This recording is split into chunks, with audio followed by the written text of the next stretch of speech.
Good night, Sports Frenzy family. Good night to everyone, Sports Frenzy podcast. I'm your host, Levon, and with me tonight, I have Corey, the United man. Finally pop up tonight after he hit out the show last week. And before I move on, No, I was in the comments last. the one Sherwin I out the show from Arsenal lose last week. But you say you play smart with me now. We know you by now in the boss, so don't come go on like you're smart around here.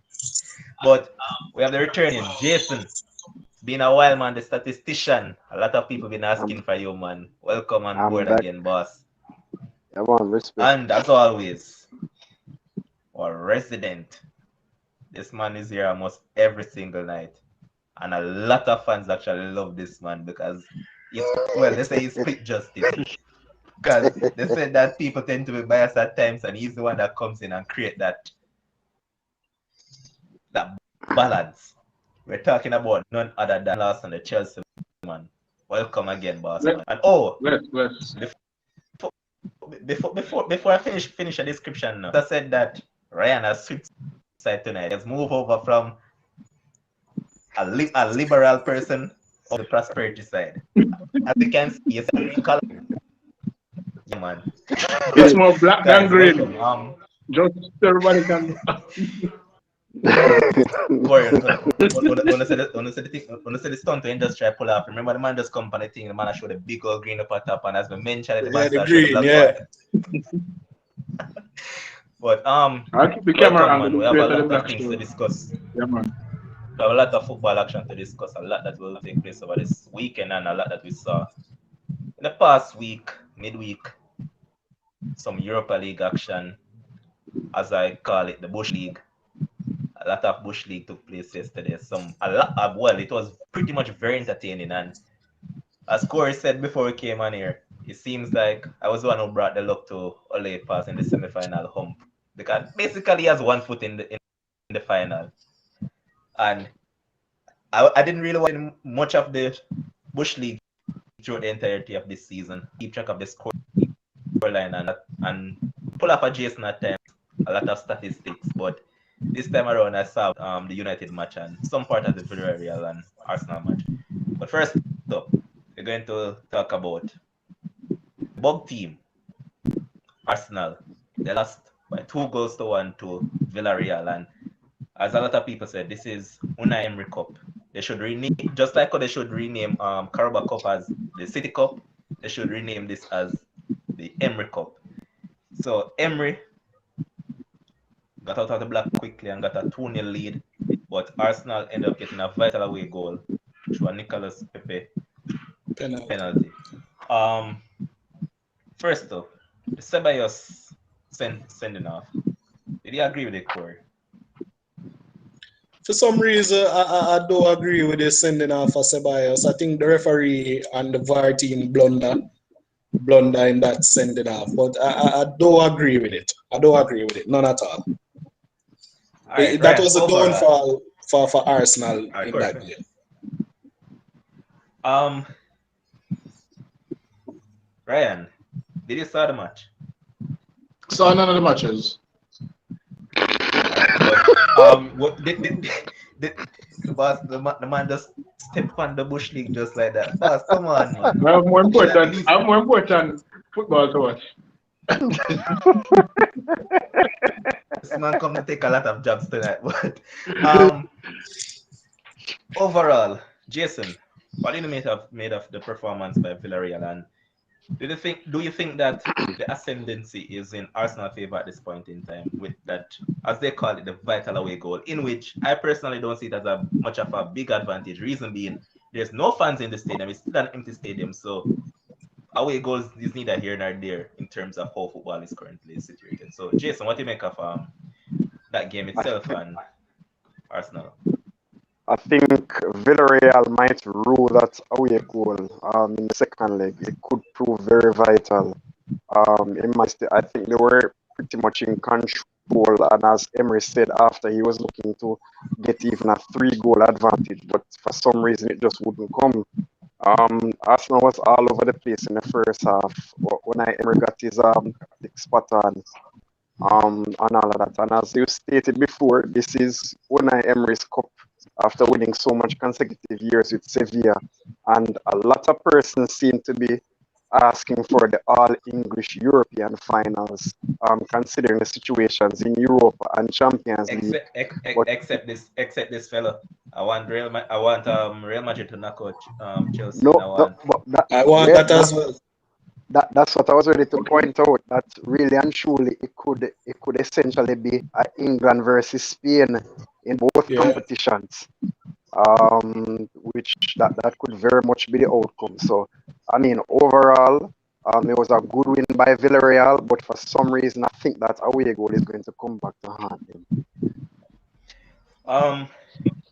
Corey. Sure. Won't spend much time talking about Arsenal because Arsenal is what 9th in the league, and they're me personally think they're out of this because Gerard Moreno is going to score at the Emirates, and their away goal will be cancelled out.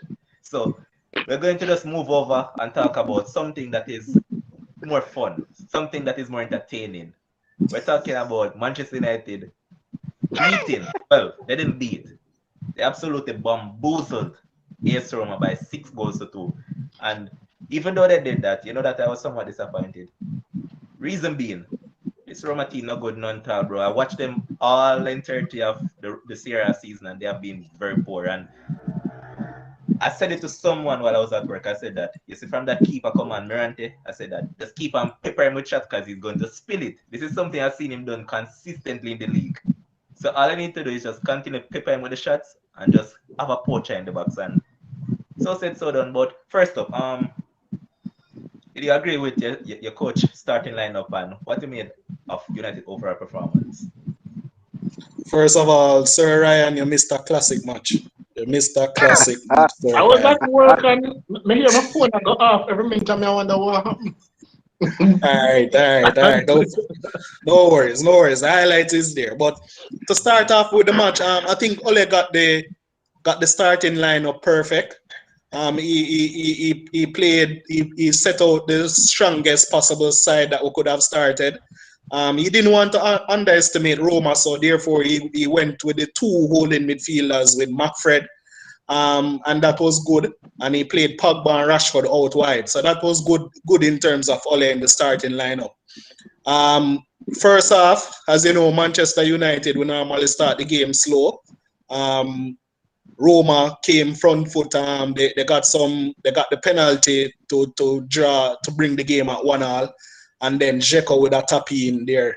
But second half, I don't know what Ole said to the guys, and the guys just came out second half gunning. Football. Don't use that word on this show.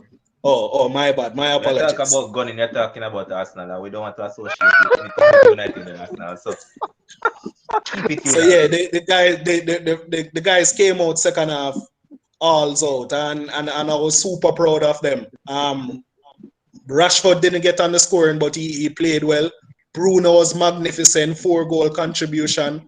Cavani was magnificent as well, another 4-goal contribution. And the guys really came out, and that's why we end up 6-2 victors.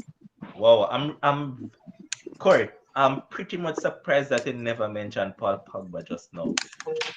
It was an unusual game for Paul Pogba.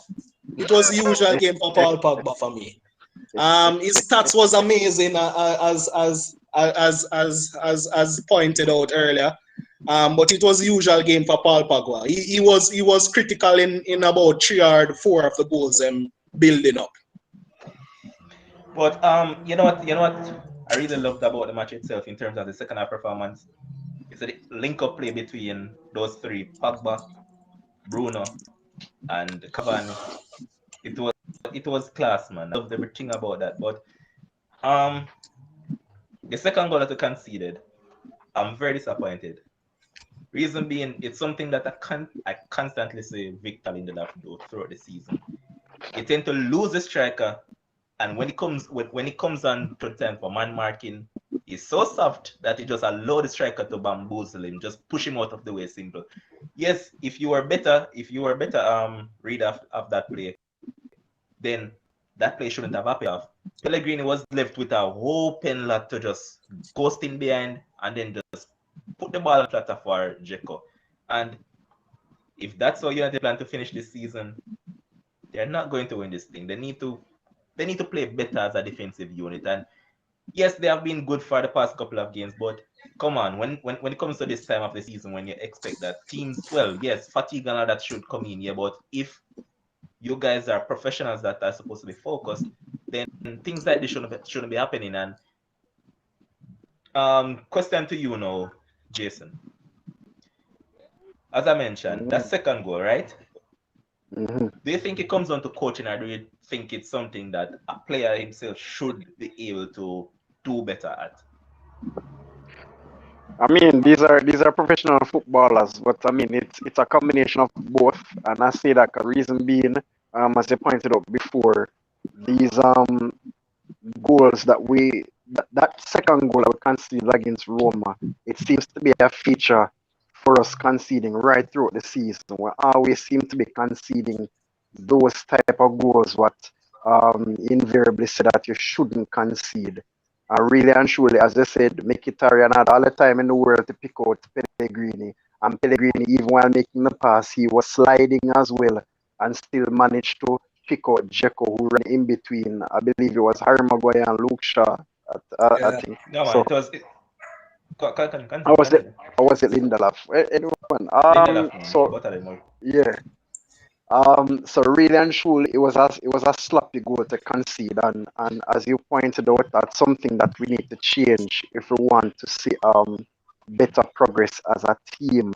Because nobody can take away our attacking prowess, but our defensive formation and unit by itself is calamitous for the most part sometimes. So overall, that's something that and time on the training ground is needed to sort that out.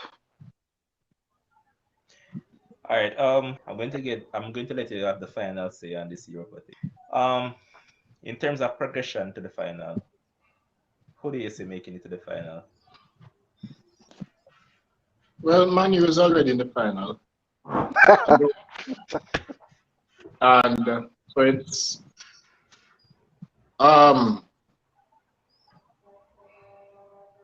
it's a hard call because of Arsenal's away goal.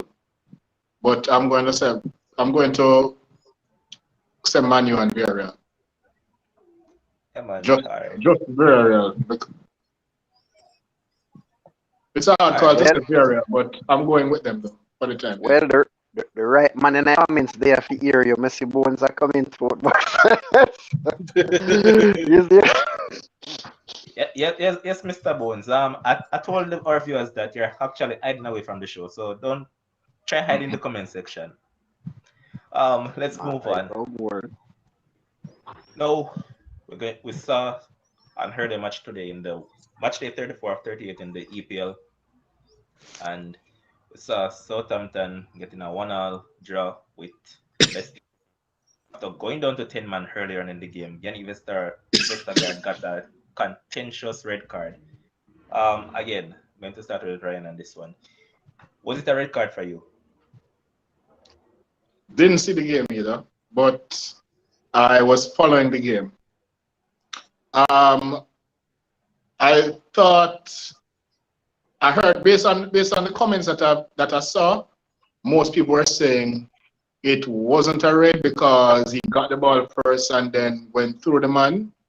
But based on that alone, it can be a red, depending on the velocity of the tackle. So based on the comments that I've seen, and it can be a red because getting the ball don't mean anything by itself. You follow through. I believe this is something that we spoke about the other day also, right? The follow through can determine how severe the tackle was, and as such, you can get a red or a yellow. Yeah, man, as I was saying, it was the same thing that we were discussing the other day when Fabian Balbina got the red card against your side. Corey.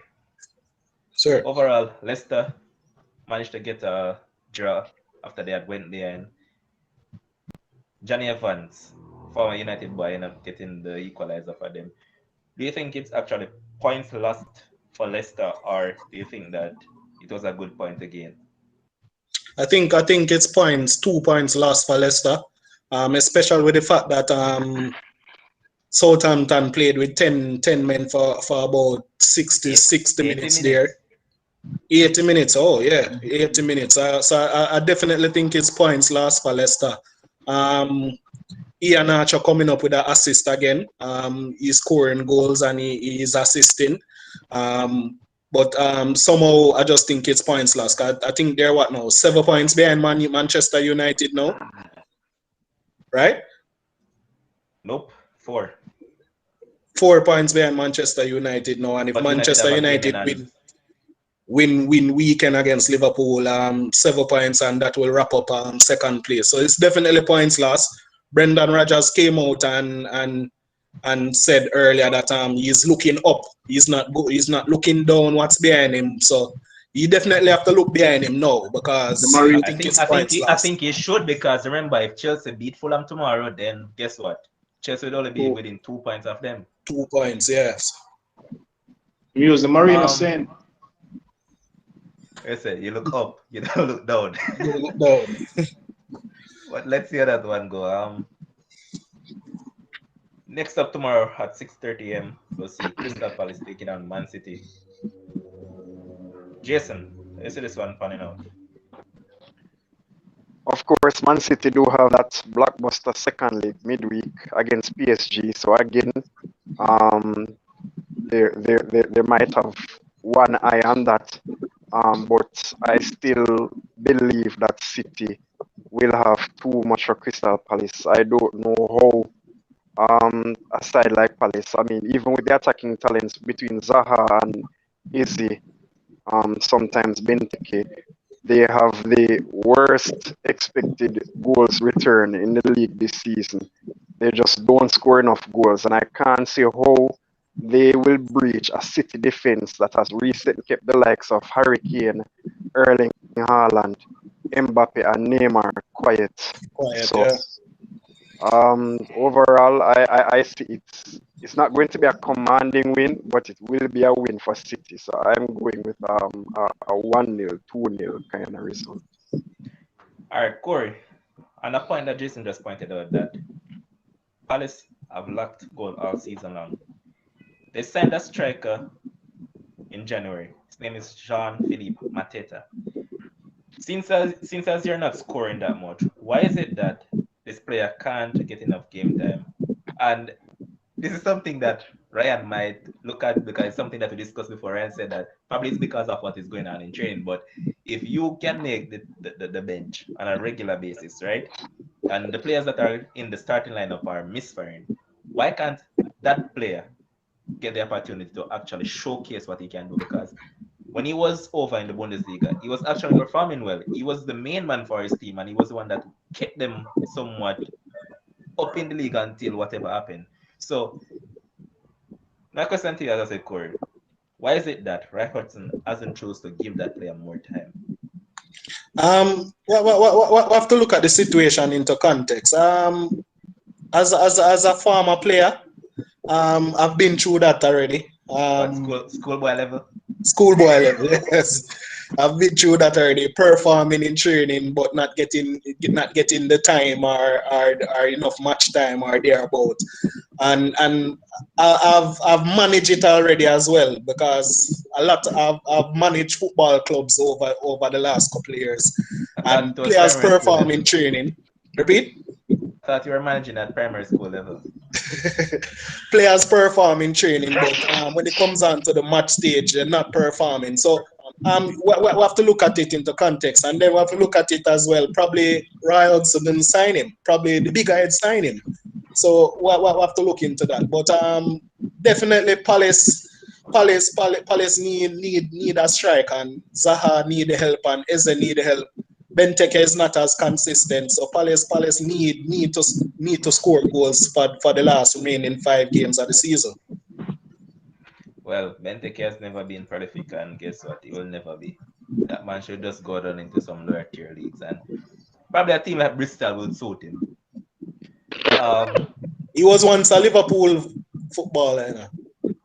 Well, at that point in time, you know that Liverpool was next to being an average club, so don't expect anything better.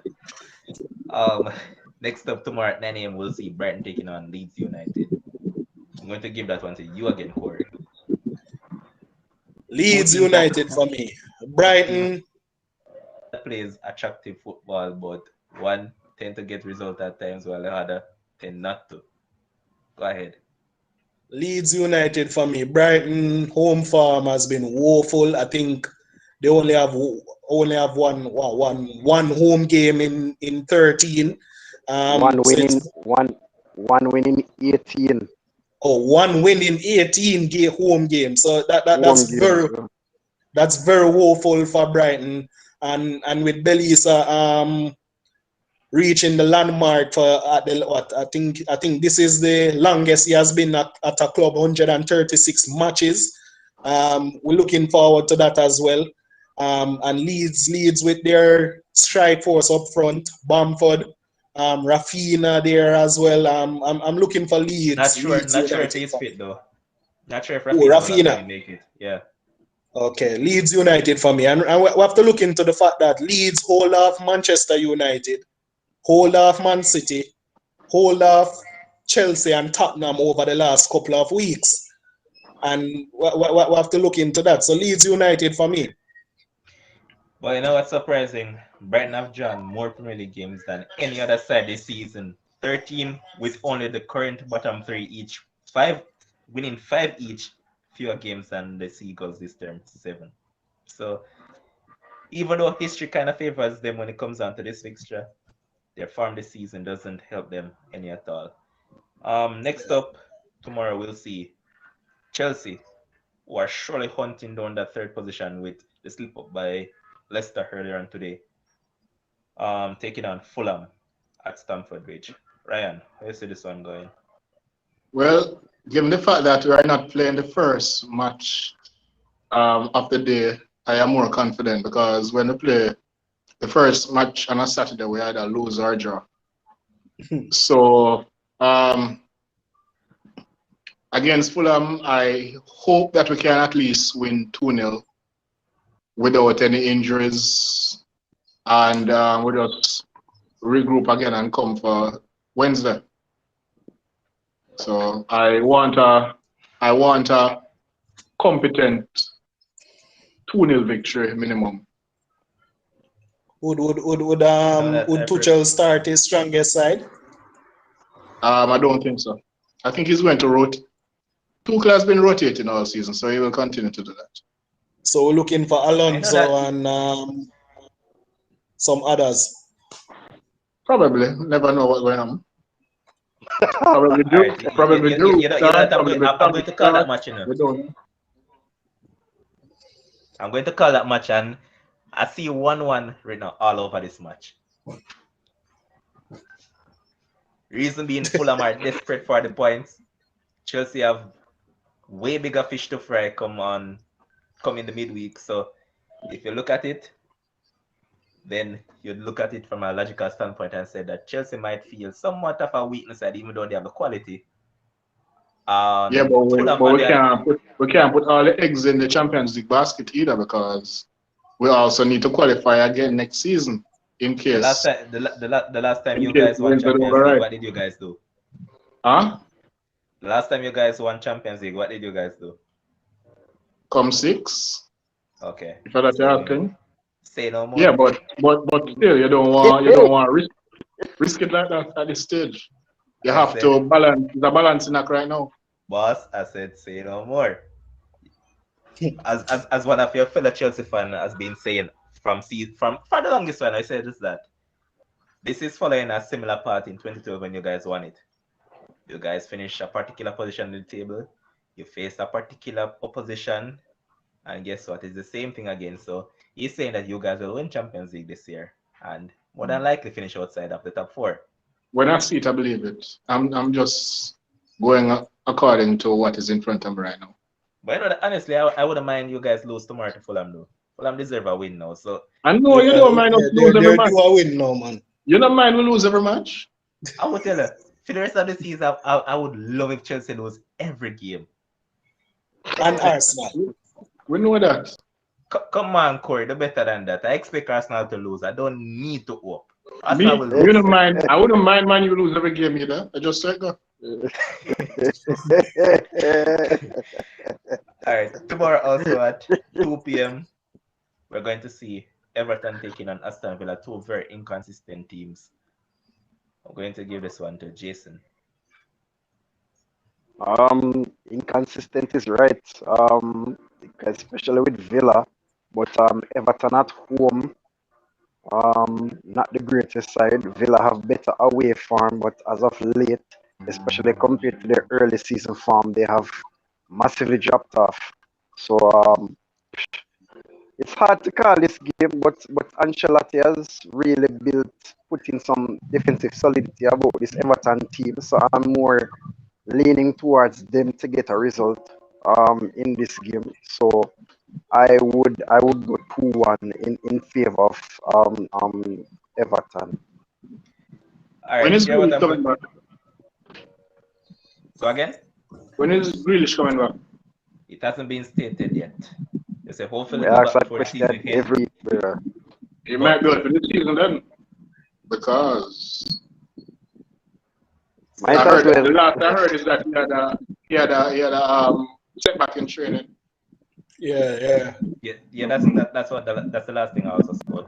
Let's just hope that he'll actually return because they really miss him, and I'm sure you want him back because of his allegiance to England. So definitely you want him back. All right, here's what I'm going to do. After I'm finished wrapping up all these matches, I'm going to go back through to give our people and the betting public ideas as to where to go in terms of this round of fixtures. Because the panel has been doing quite well, so we need them to get some money in their pocket. Next up, we'll see the ever-improving Newcastle taking on the sliding team in Arsenal. Corey, how you see this one going? I'm gonna be brave, and I am gonna be bold, and I am gonna call for a Newcastle victory. 2-1. Same scoreline I have in mind. Same For exact some All score. reason, right, Corey, no need to elaborate. I'm going to let Ryan finish up on the elaboration. Ryan, okay. take it on. I have the same exact scoreline in mind. That's not Because being brave. I just said Newcastle has been improving and Arsenal is Arsenal. They're going to be inconsistent as well. So When said JC, that is not going out on the edge and being actually That's not being brave. That's being sensible right now. calling the army. Yeah, Arsenal have one win in the last 5, 4 wins in the last 13. Why would you pick them 13. to beat Newcastle? It doesn't make no sense. Newcastle are Newcastle on away, an brother. 8-game unbeaten run. Yeah, exactly. Trust me, you know that all three of you have been punching hard tonight, man. Why the man beat up on a poor brother? This is child abuse. Why are you beating up on someone that is already being abused? You can't do this, man. But Newcastle has been doing well, and Jason said it the last time that he was on, that they have somewhat hit a turnaround, and even their style of play has changed somewhat since the return of Alan St. Maximan and Callum Wilson. It seems like Steve Rose started to play somewhat attacking. But and the fans on his back to play sensible football. Front foot football, yeah, on the front. Even though we don't have fans in the stadium, the fans were attacking very hard. But trust me, the man was been a revelation for them, even though I just mentioned St. Maximum and Wilson. Joe Willock has been the one to rescue them out of the last, around 3 or 4 games. He has scored some late equalizer, and he has been doing well for them. And Ryan and I spoke about it on the last podcast. We're saying that Arsenal wants, 26 million pounds for him, and we're saying that that's not worth it. Come on, man. He has done fairly decent, but come on. 26 mil? That's over the top. I'd prefer take that money and try to get Sanderberg. Next up on Sunday at 10:30 a.m., we'll see the big match of the weekend between the fierce rivals, Man United taking on Liverpool. I'm going to start with Corey on this one. Super Sunday, Manchester United versus Liverpool. I'm for some reason a lot of people picking Liverpool for the victory. But we have to look at it into context. Manchester United fighting for second place to hold off Leicester and the rest that coming. Liverpool fighting for fourth for finish fourth. They want to finish in the Champions League position, which is highly unlikely to me. However, two teams, and it's a rival match.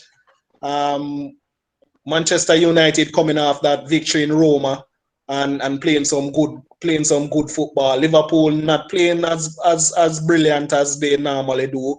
So we have to put all of those into context. But for some reason, I'm looking for Manchester United to win by a 2-1. Jason.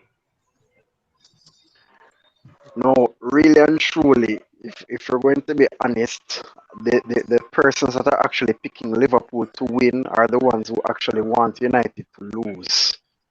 Because I don't know how much evidence is there to actually support a Liverpool win this weekend, aside from the fact that there'll probably be two keys for them to be successful against United this weekend, which would be the fact Lovan pointed out off here about us playing on the Thursday. The Thursday-Sunday thing hampers a lot of teams. So Liverpool will be fresh in comparison. As well as, we start notoriously slow, of course, but aside from that, Liverpool have created 36 chances in the last 3 games, but yet they've only scored 2 goals. So really and truly, the conversion rate needs to be better if they want to get something from this game. A lot of our players that are expected to start this Sunday have put on some big minutes Thursday against Roma. So again, that might give Liverpool a slight edge in terms of energy. But if it's one thing with United, it's really their fitness. I know Jurgen Klopp and Mourinho are 2 different managers, but this was the same argument that came about before we played Tottenham. I think is what we had Milan the Thursday, and we played them, and we ripped Tottenham to shreds 3-1. So overall, I'm looking for a United victory. Jurgen Klopp is still winless at Old Trafford, and I hope that continues. So I'm looking for a 2-1, 3-2 kind of victory for United. One thing I hope for, I hope this will not be a bore fest, because United in all those big games this season has been Except the boring. Tottenham.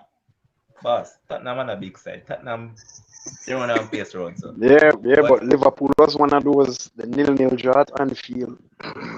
Yeah, that's what I'm saying. That majority of those games this season have been some bore fest and boring football.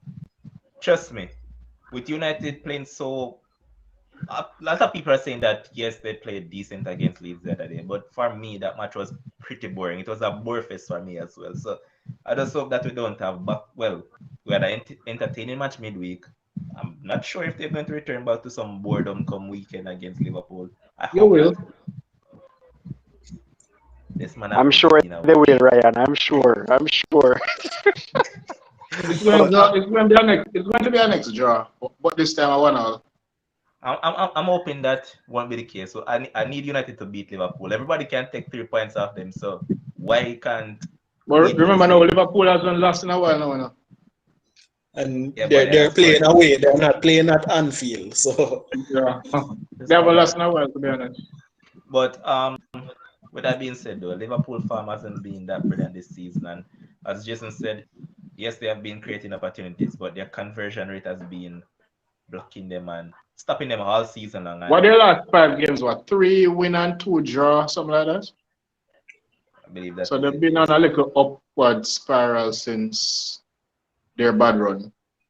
So yeah. And as Jason said, though, United have lost just one of their last 15 home games against Liverpool in all competition. So they are on an unbeaten. This is the game that is pointing to our now, not the Chelsea Fulham.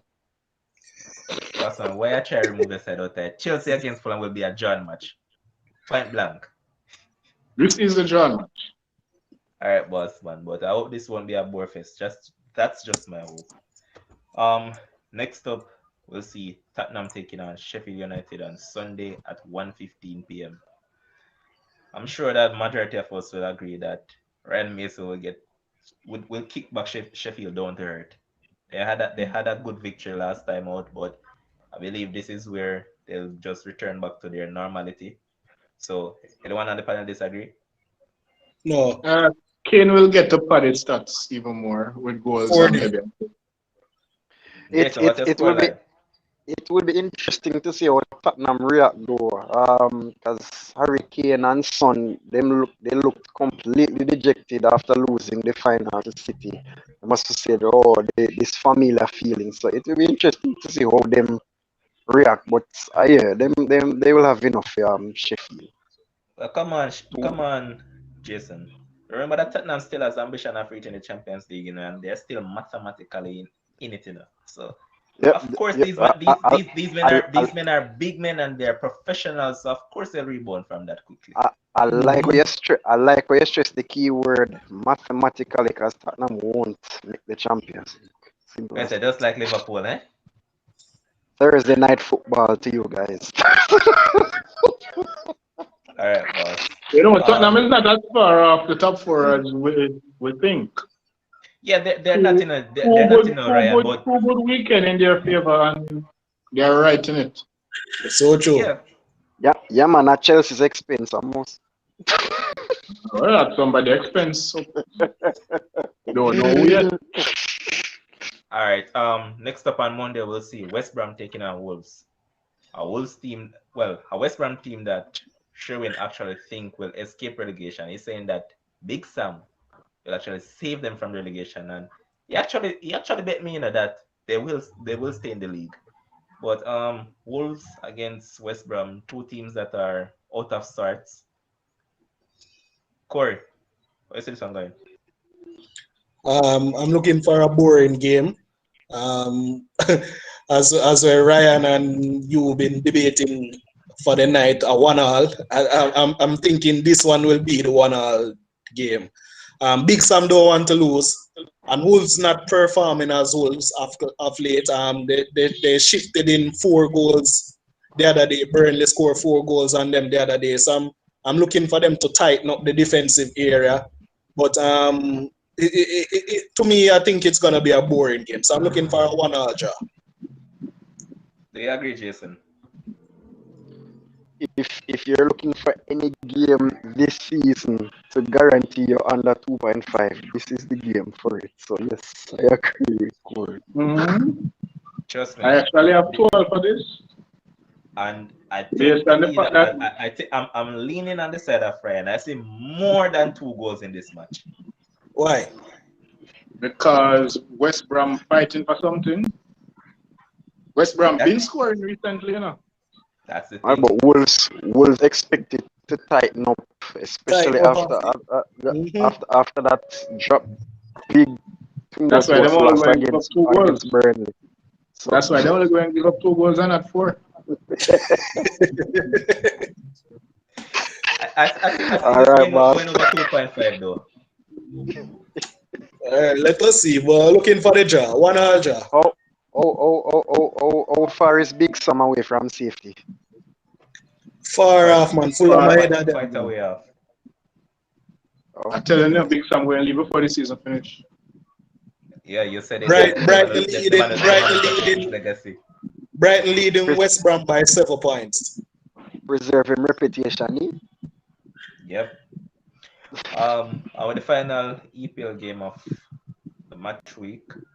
Monday we'll see Burnley taking on West Ham at 2:15 p.m. Ryan, how you see this one going? Burnley's at home? Yes. Burnley's home. I think West Ham is going to rebound, unfortunately, but I think they will. Corey, how you see this one going? I never get the scoreline. 2-1. 2-1 West Ham. I didn't ask for the scoreline. Reason remember that I said I'm going to go back around to get Okay. all the fixtures. Okay. The hype behind West Ham has reached up to them to live up to that expectation, I think. Burnley playing some good football over the last couple of weeks. I read some stats that they have taken on, I think, 14 shots per game, and that is unlike Burnley. And they have improved tremendously, and that's why they scored 4 goals the other day against Wolves. So it's going to be an exciting game to me. West Ham with Messi, Lingard, up front as well. So it's going to be an exciting game to me. So we're looking for some excitement there. All right, so quickly, I'm just going to run back through the games. So, Crystal Palace against Man City. Corey, scoreline. 2-0 Man City. Ryan. What did they have again? 2-0 City. 2-0. Yeah, 2-0. Jason.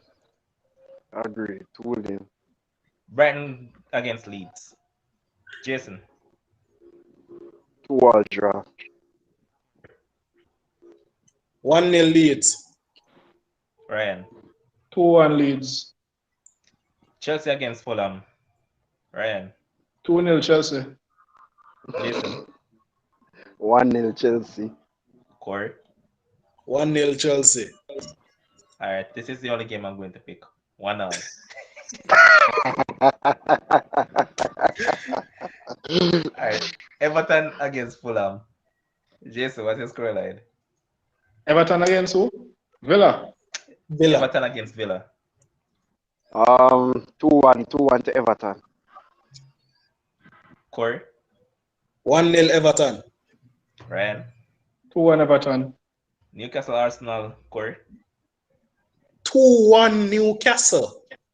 Ryan agree with that as well. Yeah. Jason, what do you say? 2-1 Newcastle. Agree. Wow. United against Liverpool. Jason. 2-1 United. Corey. 2-1 United. 1-1.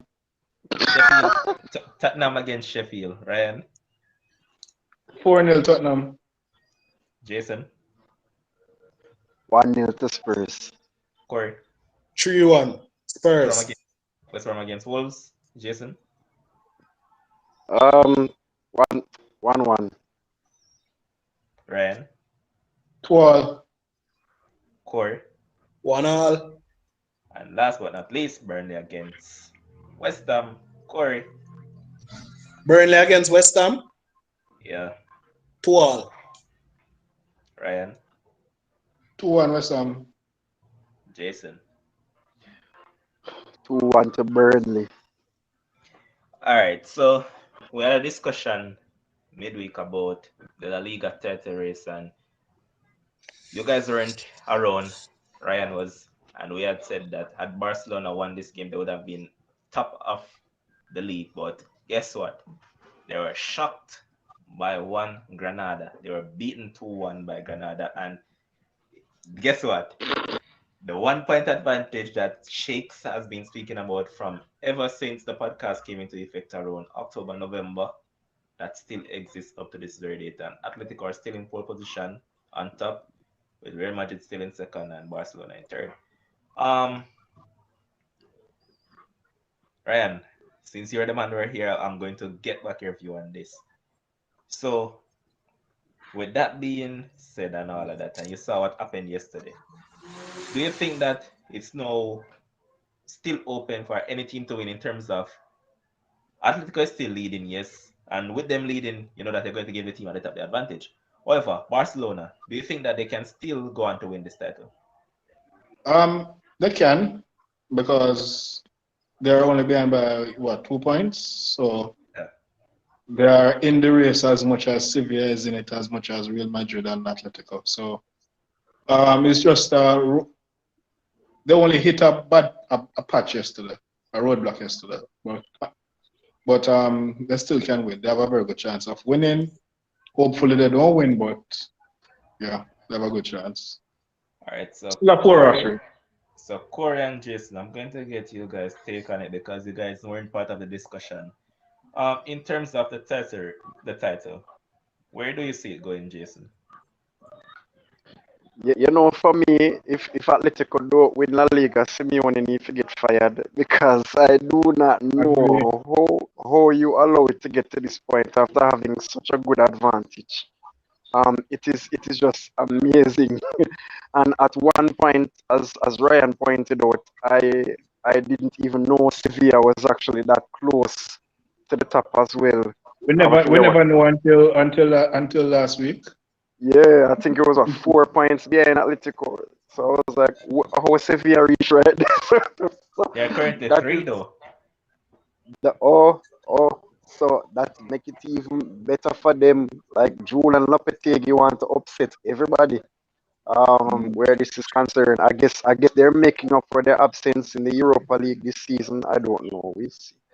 But for me, I think what has hurt Real Madrid is the injuries that they've had, especially as of late. And but for me, I think it's down to Barcelona. Reason being, once you have Lionel Messi, anything is possible. Anything is possible. I know the Granada came back midweek or so Monday they played, I believe, or so. No, But it was yesterday. when Yesterday, man. yesterday Yesterday. yesterday they Yes, played, man. okay. So I mean, You see that Messi miss? and yes, I saw it. On his day, he can propel any team to victory. So for me, it's between the two big hitters because I think Atletico still have both teams to play. Really and truly. So I think the head-to-head matches are going to decide it. But I'm Actually, going only Barcelona they have to play, man. them play Real Madrid twice already. Yeah. Okay. Well, to me, as I'm going to reiterate, I am more leaning towards Barcelona. Give Messi the perfect send off. Messi not That was going that one. anywhere but give Barca Corey, the perfect Corey, send. Yes, sir. where's the title going? You have to be brave to bet on the La Liga games or bet on who will be the champion. Atletico Madrid on 73 points, Real Madrid on 71 points, Barcelona on 71 and Sevilla on 70 with 5 games to go. You have to be brave to bet on who will be the champion. But for me, I'm a long time Madrid fan, and my sentimental is with Real Madrid. But with the games coming up and with the injuries that Madrid had and some players returning, I'm looking for Zinedine Zidane to get his players over the hump right there. Just win your next couple of games because I know Barcelona and Atletico that game can go either way. So just win your games and know that Atletico Madrid and Barcelona game will come out in a result of your favor. So Real Madrid for me. All right. So if you didn't saw the previous podcast, I said it on here that, and also Shakes had agreed, and even Ryan, if we had to choose a winner, we hope that it's Sevilla. We don't want any of those three at the top win. Why? Why? You really asking that Yeah. question, boss No, man? no. I dislike Real Madrid, I dislike Barcelona, and I dislike Atletico. You know, really and truly, I agree. And I dislike Sevilla, but I want to make them win. Okay. I agree with Lovan. I wasn't around for the last podcast, but honestly, if I had to pick one, I'd pick Sevilla. It's just that I had to go with the more realistic option because I don't see them winning. Trust me, Atletico will get a result against Barcelona, and even though they have slipped up, probably they'll pull off the title. But I don't want it to happen. Sevilla straight. Okay, we'll see. Interesting games ahead. All right, quickly, Indeed. we're going to touch on the top four in England because we had already discussed the Serie A, League One, Bundesliga, title running, and as I said, the La Liga. So we're going to touch on the EPL quickly. In terms of top four, right? We already established that Man City has won the title. Now, in terms of the automatic Champions League places, first up, where do you see this going? Corey. Um, with 5 rounds of games to go, I would say the top 4 will remain as it is. The ending of the top 4 will remain as it is. Manchester City first, Manchester United second, Leicester third, and yes, Chelsea will finish fourth for me. Some games coming up, and I don't think Liverpool can make the top 4. Tottenham can't make the top 4 as well. So I think it will be between Chelsea and West Ham fighting for that top 4. And as always, though, I'm going to point out these teams that are in the top 4 remaining fixtures. So for United, they have Liverpool to play on Sunday. Then they have Aston Villa next up. Then they have Leicester City. They have Fulham, and they finish the season facing Wolves. Jason, what do you make of the top 4 running, and who you see making it? For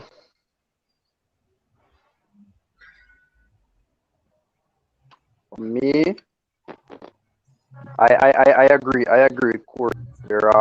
I think the current top 4 will remain as is. It will be interesting, the dynamics as it relates to the European competitions, because, like, say for instance, Arsenal make the Europa League final and Chelsea make the Champions League final without finishing in the top 4. It will be interesting. Oh yeah, Considering both dynamics.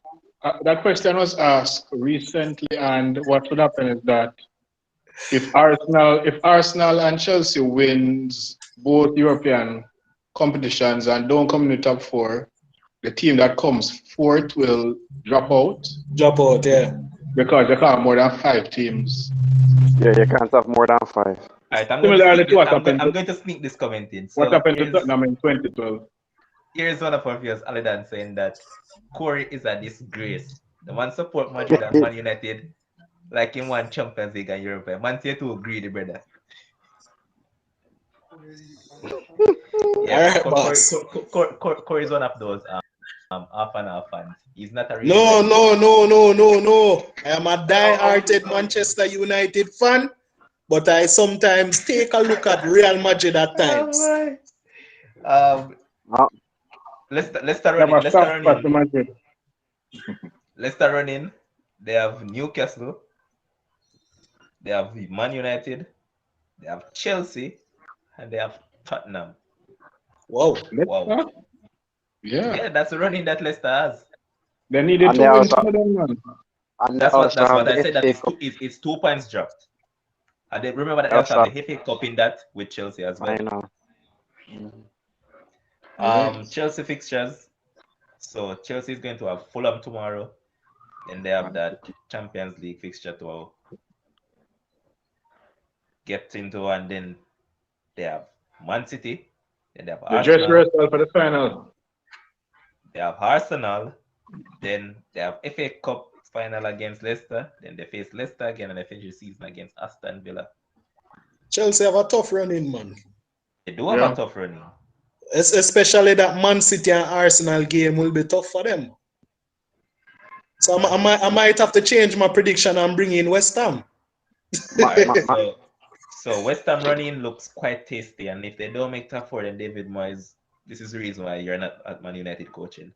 So they have Burnley on Monday, then they have Everton at home, they have Brighton away, then they have West Brom away, and they finish the season against Southampton. If they don't make top 4, they deserve a... Chelsea will drop points. I'm bringing in West Ham. Yeah, Ryan? Chelsea will drop points. I'm bringing in West Ham. What do you have to do? You're going to be disappointed, but what do you have to do? You know, to be honest, I do not want West Ham to make the Champions League. Leicester either.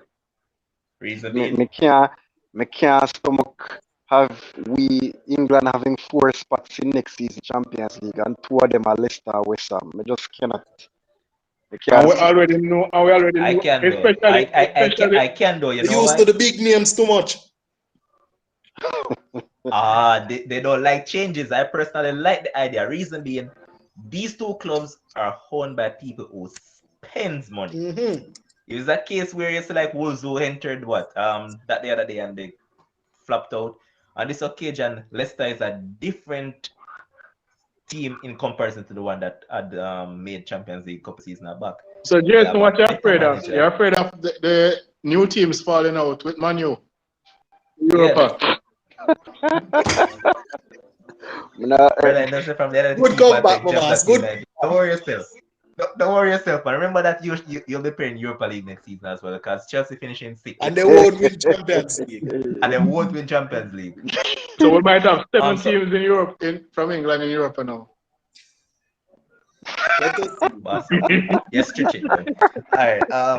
For the believers of Liverpool, actually, I think they can still make the top 4. They're running reads Man United, then they face Southampton, they face West Brom, Burnley, Crystal Palace. So if any of those teams slip up, then Liverpool can. They have a very good chance. Both teams, yeah, they have a very good running. However, they have 2 tough fixtures, and those 2 tough fixtures are against Southampton and Crystal Palace, because Liverpool will be at home. I really want to get into. And we all know what Crystal Palace love to do, Liverpool. Precisely. I really would love to get into the mind of a Liverpool fan right now, and probably, what are they thinking with regards to the league racing? If they do not make Champions League, will they suffice with the Europa League placing, or would they instead just not prefer to be in Europe altogether? That's something. Jason, I probably can answer for that, Demina. Number 1, Liverpool are just going back to where they belong. That's it, boss. They have been a Europa League team for the past, since the resurgence of Klopp and all that. They were a Europa League team, so they're just going back home.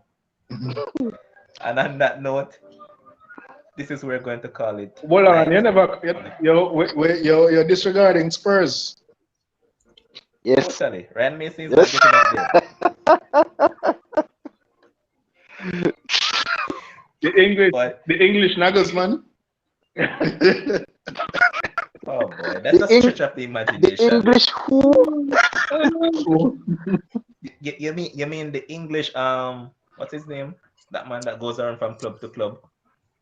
You're talking about man like Harry Redknapp and Chris Hutton and those types. No, let me hear the running though, just for this sake. Spurs running. I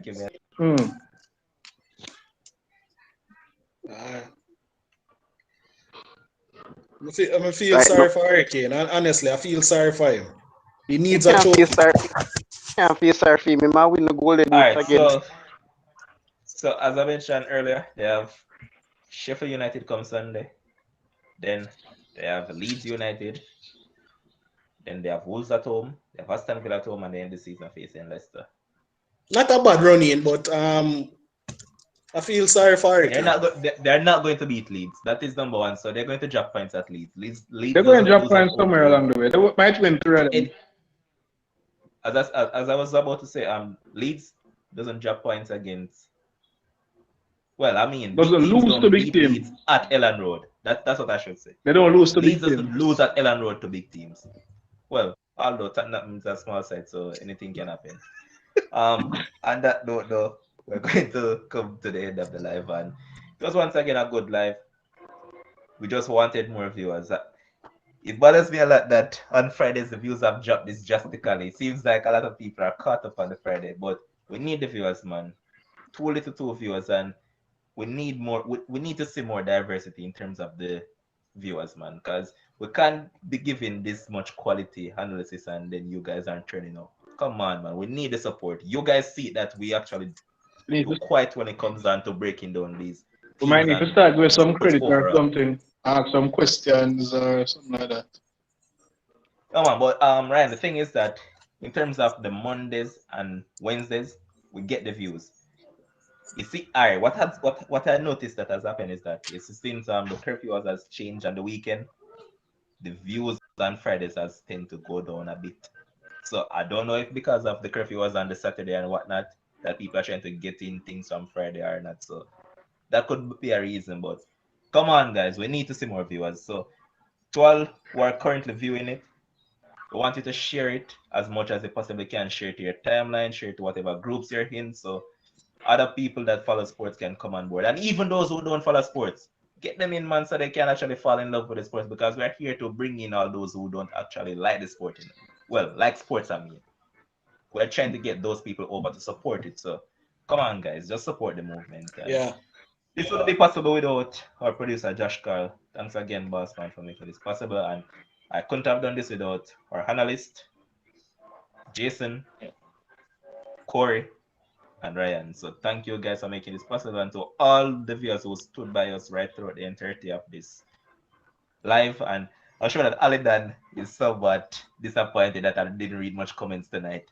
But just man, don't worry yourself, man. At the next live we'll have more comments there. And stay tuned, because we have something interesting to come up. I won't say what it is, but something big is coming.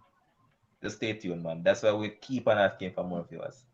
Until next time, peace out.